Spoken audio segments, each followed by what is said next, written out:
in competition for a while longer, having signed with a company like that? Yeah, I mean, right now, obviously, I'm just focused on the present. But yeah, I mean, I involved, being involvement in the sport of wrestling, and beyond. I think Nike gives the opportunity to make an impact in wrestling and also beyond wrestling. So I'm looking forward to the opportunity to, join in with the Nike team. Yeah. Aaron Brooks, how often are you seeing him, or have you seen him since NCAA's? Do you guys, go up against each other in practice much? What's your relationship like with him? Yeah, I mean, I think it's a competitive room, and we're very fortunate that Aaron and I both have great training partners. So every single day, we have pick of 15 different people we can go with. So I just think we're focused on continuing to get better, each other, and we kind of know it's we're getting ready to wrestle each other, and it's respectful. But obviously we're both competitors, and one person gets to go. David, Carter competing at 86 and not 74 was something I think that surprised a lot of people. Was that something that you saw coming? Yeah. Yeah, I mean, I think Carter is just he is what we call a tweener. He's a true 79-kilo guy, and I think in his mind, I think he wanted to go to 74 kilos, but I just don't know that it was possible for him. And he's got to do his best for him. And I think I feel like it's in his best interest to go 86 kilos, and I think he's going to be extremely competitive this weekend. And he's a ferocious competitor. So yeah, I mean, any weight that Carter goes in, he's obviously got a shot to do very well, and he's proven that, healthy or not healthy, in his career. He's just one of the best competitors I've ever seen. David, you've seen Levi come through round 2 when he was 13, 14 years old. How proud are you of him? Incredibly proud. I mean, just what he's done for our program at M2 Training Center, it's just... He's a special kid, just in so many different ways. His just maturity, his commitment, his personality, his leadership. Those are guys that you hope you get an opportunity to coach a guy like that once in your life, and just got fortunate that it was one of the first kids we ever coached. I remember the very first practice that you alluded to, he was just in the room and wrestling with one of his teammates, and I'm like, this kid's a wrestler, and I didn't really know any of them at the time. I was like, this kid works hard, and then he's there the next practice. Come to find out, he's driving 2.5 hours one way, and he's at every single practice. And he just keeps getting better, and really excited for him and his success now, but it's just getting started, he's got a great opportunity this weekend to really see where he's at with the best guys in the world. I know he's excited about that. I just told him to take one match at a time, make the most of his opportunities, but I got no doubt moving forward in his career, he's going to be wrestling in Olympic Games and competing for an Olympic gold medal. What's the best advice you gave him ahead of this weekend? I said, listen, there's a lot of people that are looking for a reason to be done. Go give him one. I think I've probably given that same piece of advice since the very first time I've coached him. He's a guy that makes people want to quit wrestling. He's not fun to wrestle. He's relentless. He's a great competitor. The crazy thing about Levi is, he's only 19 years old. There's high school wrestlers that are 19 years old. He's in a different world. He could be in high school right now. But he's a sophomore in college. He's a national champion. He's competing against the best guys in the world. He's a generational talent, on and off the mat. So I'm just excited for him to compete. You talked about improvement. You said you're the best you've ever been right now. How, at this stage in your career, are you identifying those areas? Hey, I need to focus on this. Are you talking through coaches? Are you feeling it in your wrestling? And how do you approach, making those adjustments? I mean, I think I've always been very analytical, in the way I approach wrestling, and I know in my heart that there's no stagnant option. So it's like, in my mind, if I'm not getting better, I am getting worse. So I just think it's just constantly find ways to improve, and there's ways that people can wrestle me, and but ultimately I just have to continue to find ways to innovate, continue to be dynamic as an offensive scorer, improve my defense, the tactics, the situations, but really I think what happens to a lot of competitors as they get later in their careers, they lose that fire to compete. And that's what it is, when it comes to wrestling, it's 6 minutes of wrestling. I know how to wrestle, but that fire to compete is fierce, and I haven't lost that. That's something that burns fairly bright. So as long as I have that fire, I believe I can be the best in the world. And as long as that fire is burning, I'll continue wrestling. You're managing so much right now, multiple businesses, a farm, a wrestling club, chasing another Olympic championship. It's incredible. How are you managing everything? I mean, it looks like you got your own media team. How are you doing all this, and how are you managing everything and keeping everything straight and in perspective for you right now? That would be my wife. Kendra's like my structure, but I'm very fortunate. I have a lot of people in my life that really care about me a lot. I think a lot of times, that inner circle, as you get later in your career, it does start to get smaller. And people that I just have a great support system around me that care about me a lot, and they know when, hey, you're doing a little too much, you need to dial back. And usually that's my wife, and she's like, dude, you need to focus, you need to dial it in, you need to get ready to go. How's practice? She's not just asking me to have conversations, she's asking me because we are a team. My girls, I come home from practice, they're like, Daddy, how's wrestling? How'd you feel today? Did you feel strong? Like, my oldest one, she's gonna be 4 next week. I was talking about it. Literally, I'm like, London, you didn't come in and give me a hug this morning. What's up with that? She's like, Daddy, you need your rest. You gotta get strong. I need a second Olympic gold medal. I need that. I'm like, okay, kid. I appreciate that support. So, I enjoy doing everything that I do. Nothing really feels like work to me. I'm just in a situation where I've been able to just do things that I love doing, and just trying to do them at the best that I possibly can. Speaking of the farm, who's going to be watching the Highland Cows while you're competing? So I just let them out in the pasture, so they were pretty excited about that. I was waiting for the grass to get longer. I'm learning things on the fly, but we just let them out, and they were pumped. They're spreading all over the place. They're having a good time. So it's one less thing that people have to manage this week while I'm not there. How are you gonna spend your Friday? Just treat it like I would if I was competing. The nice thing is I don't have to wrestle 4 matches. I really, I got to make weight, treat that day the exact same way, and I think that's where experience and professionalism comes into play. Of going through multiple day tournaments and wrestling these tournaments at a high level. There's not really a lot of surprises, and being prepared ahead of time. I had a plan 4 weeks ago. And luckily I got Kyle Snyder and Kyle Dake that were on the same plan. So we're kind of talking like, hey, should we wrestle this time? Maybe we'll do this time. We kind of talk through what we think is probably in our best interest, and we can kind of line that up. So I think that's kind of all plays into it. There's nothing at this level that's just like you're winging it. Everything is planned out. Everything is strategic. We're professionals at the highest level, and in order to perform at your best, that's essential. Every country seems to kind of do their own thing and how they pick their team. What are your thoughts on how the United States picks their Olympic and world team? That process. I think when our system was put in place, we weren't winning medals. At the time, it was in Russia. When was that? 2007. When they put in when you're sitting out. We went to we went. We don't think we won any medals, right? And was that 2009? And I think after that, it was kind of like, we need to protect our medalists basically. If you medal, the statistics show if you medal, you can medal again. But we weren't medaling at 10 weight classes at the time, So, but I think that system worked. We've obviously had a ton of success, in doing that.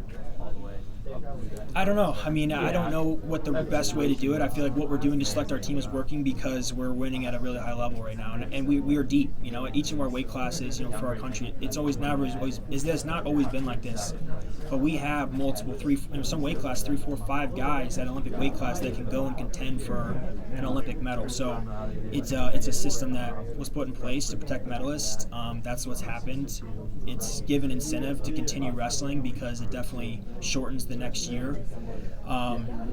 But it is also, people know what they're up against, so they're preparing to go through a mini tournament, and they're preparing to wrestle in 2 out of 3. So I think people are competitors. No matter what's put in place, the best people are going to find a way to win, and they're going to find a way to go and represent the country. And so I'm not going to say what we're doing is right or wrong, but it's working at a really high level right now. So we've got to talk a little bit about your future eventually. You will be moving on. Your name gets thrown around maybe someday coaching college. You've been part of seeing what Cal did and that type of thing. Do you see yourself ever coaching college wrestling? Are you trying to make me move on? No, I'm talking about your future. I just said I love what I'm doing. Yes. We'll see. I right now my focus is this year. It's focused on 2024. And then we'll really evaluate what comes after that. My desire is to help people in wrestling, and I do that at M2 Training Center, and I love doing that. And I love wrestling. So it would be a lot. It would be a big change to do something different. I see what college coaches do. I see what our coaches have to do to be competitive at the highest level, and it's more than a full-time job. It's a significant commitment, and you obviously, I look at the coaches every single day and I thank them for everything they do for so many people. But I love being at Penn State, and I don't really see myself going anywhere else. David, can I just ask a follow-up to that? Once upon a time, coaches, after they finished Olympics, they had to go into coaching. Can you talk about the benefits that you're able to make a living as a competitor now, and you don't have to worry about that later? In wrestling, you can if you're winning, right? If you're winning, I think when I started to do the other things in my life, I knew that it could create longevity in wrestling because I wasn't dependent on wrestling solely to support my family. And in doing so, I've been able to be a lot more successful in wrestling. So I think wrestling has come a long way. If you want to just truly chase your goals, you can do that. You're making a living. So I don't know that we're still at a point now where you say, hey, I can do this route, I don't have to do the other route. But I do think wrestling gives you the flexibility to start other things. And I hope that other wrestlers will continue to do things that they're passionate about while competing. So it gives themselves longevity and gives themselves the choice. I'm in a situation where I have a great choice. If I want to continue wrestling, I can. If I want to continue to be involved with the businesses that I have, I can do that. If I decide maybe I want to coach, I could do that. But I'm fortunate that I have flexibility and I won't be pigeonholed into one option or the other. David, Carter, AB, and Max are all guys that have been in the Penn State wrestling program very recently. With you having a mentorship role in NLWC with these current guys, is there any concern when you're teaching them stuff and giving them tips that one day if you're facing them, they could use that against you, if that makes sense? I think wrestling is something that there's technique, and technique's technique, and I think people learn from a lot of different people. It's not like one person's teaching somebody everything, But those guys you mentioned, they're sponges. Those guys watch wrestling at the highest level all the time. They're constantly learning and innovating. You're talking about some of the best wrestlers in the history of our sport. So those guys are great competitors, and they're always learning and evolving. And in order to do that, it's just a process of evolution that eventually, if you stick around long enough, you're going to wrestle people that you've helped in the past. So I wouldn't be where I am without them, and I don't think they would be where they are without me. And we're going to all be in the same bracket, and that's just and we'll see what happens. Obviously, when we go compete. David, obviously you said. Where you're like, hey, we're not talking. Like, how do you separate that? Yeah, I think everyone's a little different.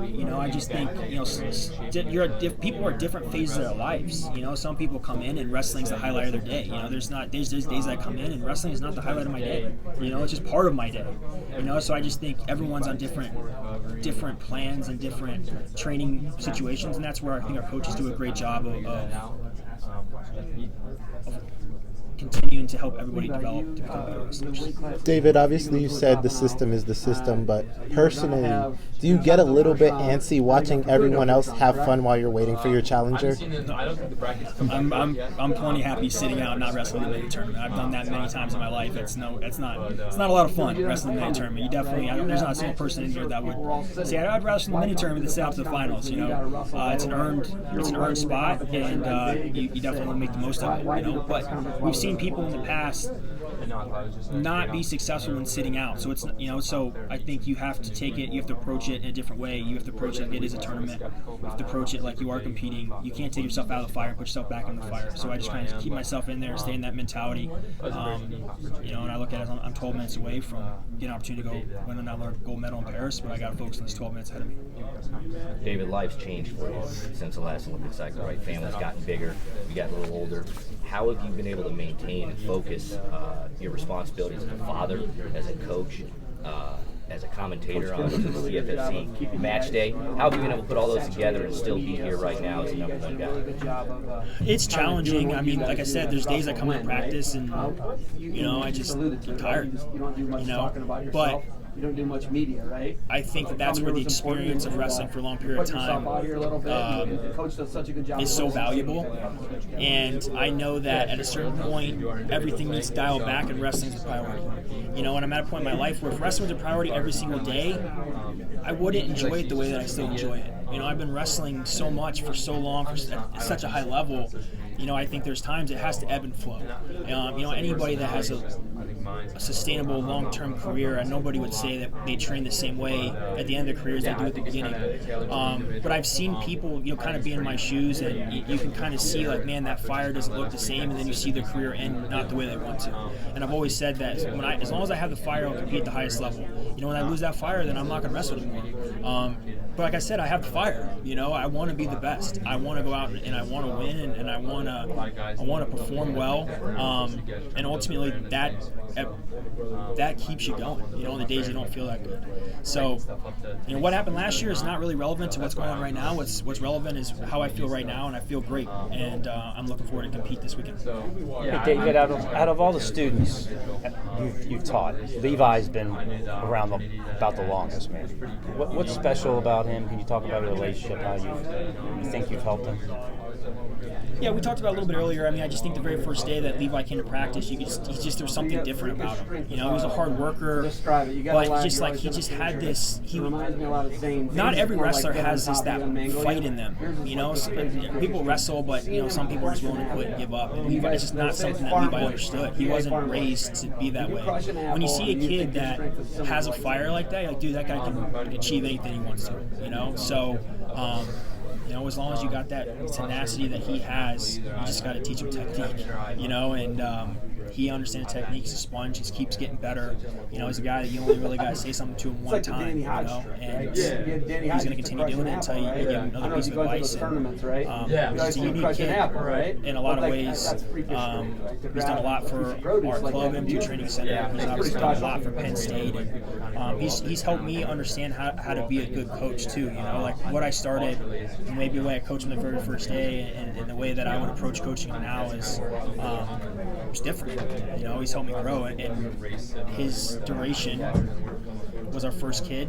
Really, it's come through our program, and you know, just grateful for guys like that. He was one of your first actual kids? Very first day of practice.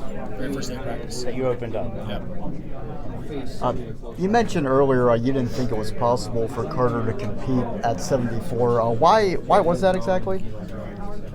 It's just too big. You know, that's what we face with 6 weight classes. That's what makes the Olympic trials so difficult.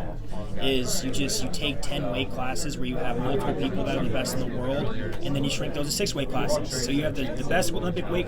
You have the best in the Olympic weight classes. You take the non-Olympic weight classes, you put them in. You either got to cut a lot of weight or you got to go up. You know, and that's just the situation. I've been very fortunate. That was a big reason when I made the jump from 163 to 189. You know, 189 was the Olympic weight class. You know, so I didn't even think about going back down to 79 kilos. It's like, man, I made the jump. This is the Olympic weight class. This is the weight class that has the most longevity, and you know, that's part of your decision. You know, and when you go to a non-Olympic weight class, those weights internationally aren't typically as competitive. And you can reap the rewards a little bit in the meantime, but eventually you have to go back to the Olympic weight class. And not to take anything away, the top tier guys are the best. Like, you take the top tier guys in the non-Olympic weight class, they're as good as all the Olympic weight classes. But depth-wise, people gravitate towards Olympic weight classes because they can stay there. You know, and I think that's just what we face. You know, I just saw an article that John Smith was saying, like, before he was done in wrestling, he was against 10 weight classes in the Olympics, and he's a guy that can make that happen. He has the pool internationally, he has the credentials, he has success, he's determined. And I would love to see that. You know, more weight classes would be a great thing for us, for wrestling. But in this state of now, you're in a tough spot. You know, you gotta cut the weight or you gotta go up, and you know, people gotta make that decision. What do you think about Bo's performance last week? He looked good. You know, he got challenged. You know, obviously he rose to the challenge. You know, got a submission. He's got 6 finishes in a row now. So I've always said the sky's the limit for him. And you know, we'll see where he goes. He's at that point now where you know the competitors are going to start getting more difficult. But you know, Bo is is a fierce competitor, and a dude hates to lose. So, yeah, I mean, he's going to go back. He's going to make adjustments. I can see it in his face. He wasn't super happy with his performance. It's only going to feel one day better. So, looking forward to what it looks like next. It's going to be good. Have you gotten to see him fight in person yet? No. Do you plan on making that happen one of these days? Yeah, I mean, we'll see. I mean, if it's possible to go watch him, that would be awesome. Right. I know someone that could probably get some tickets. Yeah. David, there's a lot of outside interest and curiosity about just the dynamic at Nittany Lion right now, where you think about 65, 74, 86, there's multiple competitors that have a shot here. How have you seen that dynamic has obviously shift since you've gotten there? How do you guys handle that on the personal level with the awkwardness? Have you seen that kind of, not have a negative impact, but change things? It's the coaches, you know. I just think the coaches have learned how to help us navigate those things, you know.